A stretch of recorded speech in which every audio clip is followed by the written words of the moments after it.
कतार में चीफ के GHQ आमद, फील्ड मार्शल सैयद आसिम मुनीर से मुलाकात। GHQ आमद पर मौजूद मेहमान को तीनों मुसल्लह अफवाज के चाको चौबंद दस्ते ने गार्ड ऑफ ऑनर पेश किया। दोनों अस्करी रहनुमाओं का बाहमी दिलचस्पी के अमूर, खत्े की बदलती हुई सिक्योरिटी सूरत हाल पर तबादला ख्याल किया गया। दिफाई ताउन और दो तरफा फौजी ताल्लुकात को मजीद मजबूत बनाने के इम्कानात पर गुफ्तगू, पेशा वराना रवाबित, तरबियती ताउन और मुसल्लह अफवाज के दरमियान इदारा-जाती रवाबित को फ़रोग देने पर खुसूसी तवज्जो दी गई। फील्ड मार्शल ने लबनान के साथ दरीना ताल्लुकात की अहमियत को उजागर किया। इस अज़्म का इयादा किया गया कि पाक फौज लबनानी मुसल्लह अफवाज के साथ दिफाई ताउन को मजीद वसअत देना चाहती है। जनरल रुडोल्फ हाइकल ने पाकिस्तान की मुसल्लह अफवाज की पेशा वराना सलाहियतों और ऑपरेशनल महारत को सराहा। खत्े में अमन इस्तेहकाम के फ़रोग और बैन अवी अमन मिशन में खदमात को खराज तहसीन पेश किया गया।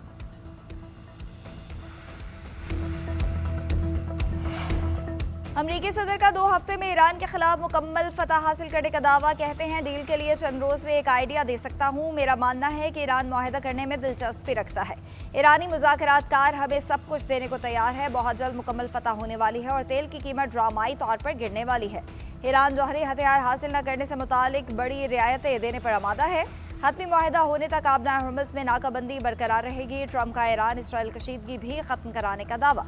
बोले ईरान के खिलाफ इसराइली रद्द-ए-अमल महदूद करने की कोशिश की। नेतन्याहू को कहा कि जंग शुरू की तो तनहा छोड़ दिया जाएगा। 5 ममालिक ने मुझसे नेतन्याहू पर दबाव डालने की दरख्वास्त की थी।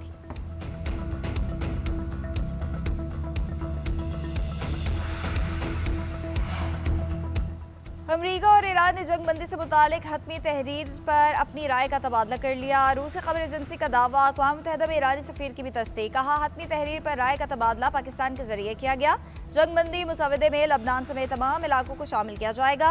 हतमी मुसवदे पर अभी इतफाक नहीं हुआ। दोनों ममालिक मुसवदे तक पहुँचने के लिए तजावीज़ पेश कर रहे हैं। मुज़ाकरात और सिफारती राब्ते बदस्तूर जारी हैं। पाकिस्तान के जरिए राब्ते बरकरार हैं। अफ्रीकैन काबिल कबूल मुआहदे तक पहुँचने के लिए सरगर्म अमल है।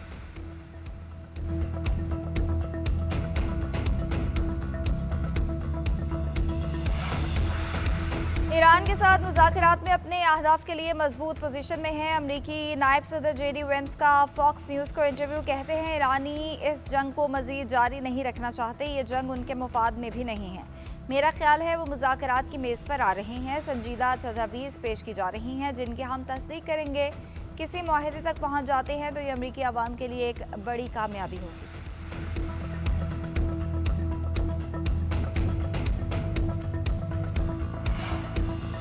अमरीका और बिलखसूस ट्रंप में संजीदगी नजर आई तो मुज़ाकरात पर एतराज़ नहीं। ईरानी कौमी सलामती कमेटी के चेयरमैन इब्राहिम अजीज़ी का CNN को इंटरव्यू।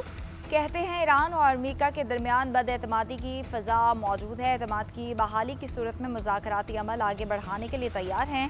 ईरानी पार्लियामान के स्पीकर बाकिर कालिबाफ का कहना था अमरीका जंगबंदी चाहता है ना ही मुज़ाकरात।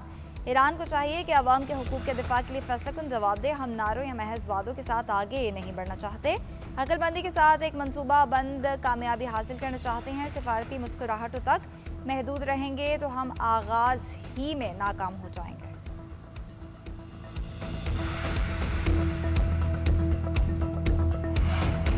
आबना हरमुज़ के करीब अमरीकी फौज का अपाची गनशिप हेलीकॉप्टर तबाह। अमरीकी मीडिया के मुताबिक हेलीकॉप्टर में सवार दोनों एहलकारों को रेस्क्यू कर लिया गया। किसी जानी नुकसान की इत्तला नहीं। इमदादी टीम्स ने फौरी कार्रवाई करते हुए हेलीकॉप्टर में मौजूद अमले को महफूज मकाम पर मुंतकिल कर दिया। रिपोर्ट के मुताबिक वाज़ेह नहीं हो सका कि हेलीकॉप्टर फन्नी खराबी, तकनीकी मसले या हादसाती सूरत हाल का शिकार हुआ। वाक़े की वजूहात जानने के लिए तहकीकात की जा रही हैं। तहकीकात मुकम्मल होने के बाद ही वाक़े की असल वजह सामने आ सकेगी।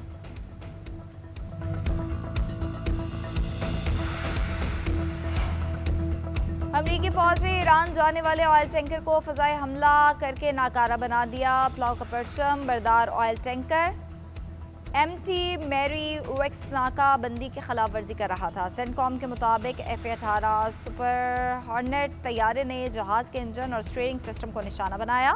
कार्रवाई के बाद मैरीवेक्स अब ईरान की जानिब सफ़र नहीं कर रहा। 13 अप्रैल को नाकाबंदी के आगाज़ से अब तक 7 जहाज़ों को नाकारा बनाया जा चुका। 134 जहाज़ों का रुख मोड़ा जा चुका। 42 इंसानी इमदाद ले जाने वाले जहाज़ों को गुजरने की इजाज़त दी गई। ईरान इसराइल कशीदगी के खात्मे के लिए साथ ही तेल की कीमतें गिर गई। आलमी मंडी में WTI $89 फी बैरल पर आ गया। गुज़िश्ता रोज $94 पर पहुंचा था। बरतानवी ब्रेंट क्रूड भी सस्ता $93 फी बैरल पर हो गया। मुर्बान क्रूड 93 से 91 पर आ गया। पाकिस्तान स्टॉक मार्केट में भी मुस्बत रुझान रहा। 100 इंडेक्स में 2000 से ज्यादा पॉइंट्स का इजाफा। मार्केट 1,70,900 की सतह पर पहुंच गई। कारोबार का आगाज 1,68,953 पॉइंट से हुआ था।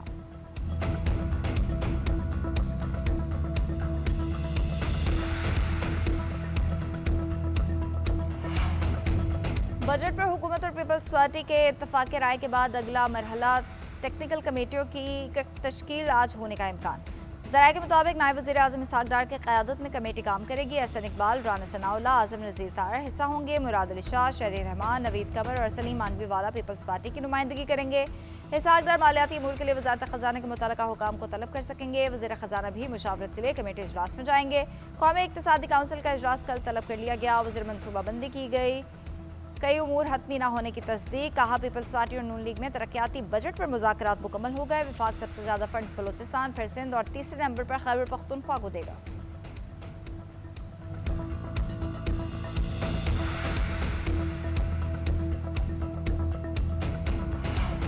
खैबर पख्तूनख्वा हुकूमत का सरप्लस की बजाय मतवाजन बजट पेश करने का फैसला। सूबाई महकमा खजाना का कहना है विफाक की जानिब से नए NFC वार्ड के अदम इनकाद पर सरप्लस बजट नहीं दे सकते।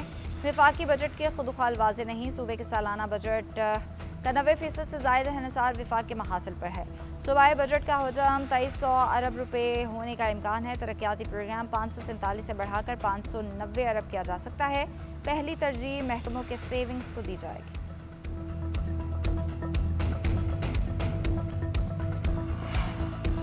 गिलगित बल्तिस्तान में हालिया इंतखाबात के बाद हुकूमत साजी के लिए कोशिशें शुरू। पीपल्स पार्टी और नून लीग के इत्तेहादी हुकूमत बनने का कभी इम्कान। GB में वज़ीर आला पीपल्स पार्टी जबकि गवर्नर मुस्लिम लीग नून का होगा।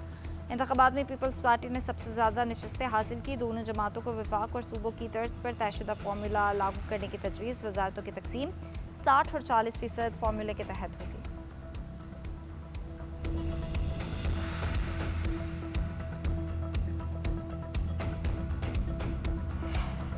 इलेक्शन कमीशन ने GB में 5 हल्कों के नताइज रोक दिए। दयामर के तीनों हल्के GBA 15, 16 और 17 शामिल। GBA 8 सकरदू और GBA 13 स्तोर के नताइज भी रोक दिए गए। GBA 20 गजर में दोबारा गिनती की जाएगी। GBA 15 में लोशी तक पोलिंग स्टेशन पर दोबारा वोटिंग होगी। इलेक्शन कमीशन के मुताबिक पथराव, फायरिंग और अमन व अमान के बायस पोलिंग मुतासर हुई। 200 वोट कास्ट होने के बावजूद बेशतर वोटर्स अपना हक राय इस्तेमाल नहीं कर सके। पोलिंग अमले को सिक्योरिटी हिसार में पोलिंग स्टेशन से निकाला गया। दोबारा वोटिंग 15 जून को की जाएगी।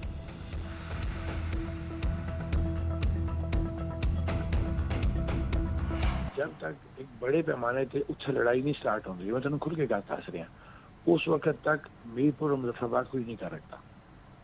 तरीके नाल कर, फिर तरीके ना कर, लेकिन ये देख ले कि उत्थे ट्रूप्स कितनी है, उत्थे ट्रूप्स हैं या नहीं है ना। राती आई ना, राती फिरने रहे ना, माड़े पर तकरीबन 10 मिनट ड्रोन फिरने रहे सुबह तक। पहले चेक करो, उधर की रखी करो कि उत्थे कितने लोग हैं, किस पोजीशन में सिविल कपड़े हैं, किस तरह, फिर प्रोग्राम का फैसला करें। इस तरह जज्बात इतना करें फैसला। कलअदम ज्वाइंट एक्शन कमेटी फिर साजिश करने लगी। शौकत नवाज मीर और ख्वाजा मेहरान की ऑडियो मंजर आम पर आ गए। रावलाकोट में लाशें गिराने की पेश की मनसूबाबंदी। वज़ीर ममलिकत तलाल चौधरी ने सोशल मीडिया पर गुफ्तगू शेयर कर दी। ऑडियो में शौकत नवाज ने कहा, जब तक रावलाकोट में बड़े पैमाने पर लड़ाई नहीं होती, मुजफ्फराबाद और मीरपुर में कुछ नहीं कर पाएंगे। ख्वाजा मेहरान ने जवाब दिया, सिक्योरिटी फोर्सेस रावलाकोट में अमन व अमान को बरकरार रखने के लिए मौजूद हैं। वज़ीर ममलिकत कानून बैरिस्टर अकील मलिक बोले, कलअदम GACC के रहनुमा के ऑडियो ने कई हकायक से पर्दा उठा दिया है।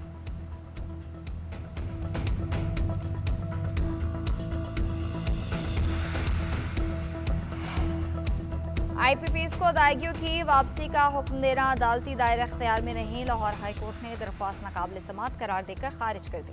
फैसले में कहा गया कि तवानाई के शोबे में पॉलिसी साजी अदलिया नहीं, हुकूमत और पार्लियामेंट का इख्तियार है। अदालत इक्तिसादी, मालियाती और रेगुलेटरी पॉलिसीज़ पर अपलेट फॉरम के तौर पर काम नहीं कर सकती। महज पॉलिसी से इख्तलाफ पर आइनी दरख्वास्त दायर करने का जवाज़ नहीं बनता। किसी बुनियादी हक की खिलाफ वर्जी साबित नहीं हो सकी। आइनी हुकूक में अदालती मुदाखलत सिर्फ गैर आइनी इकदाम पर हो सकती है। मुफाद आमा के नाम पर अदालत पॉलिसी साजी नहीं कर सकती।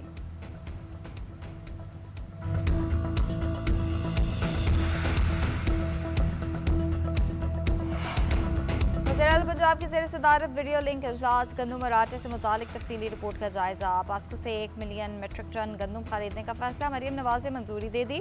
सस्ता आटा और रोटी यकीनी बनाने के लिए फ्लोर मिल्स को गंदम 3300 रुपये फी मन फराहम की जाएगी। इजलास में दीगर सूबों को गंदम फराहमी रोकने से मुतालिक तहफ़्फ़ुज़ात ज़ेर बहस आए। ब्रीफिंग में बताया गया कि पंजाब के रास्ते किसी सूबे को गंदम की तरसील पर पाबंदी हकीकत नहीं। सिंध से KP को गंदम की फराहमी रोकने से मुतालिक कोई शिकायत रिपोर्ट नहीं हुई। ग़ज़ाई ज़रूरियात पूरी करने के बाद खैबर पख्तूनख्वा को गंदम की फराहमी का फ़र्ज़ अदा किया जाएगा।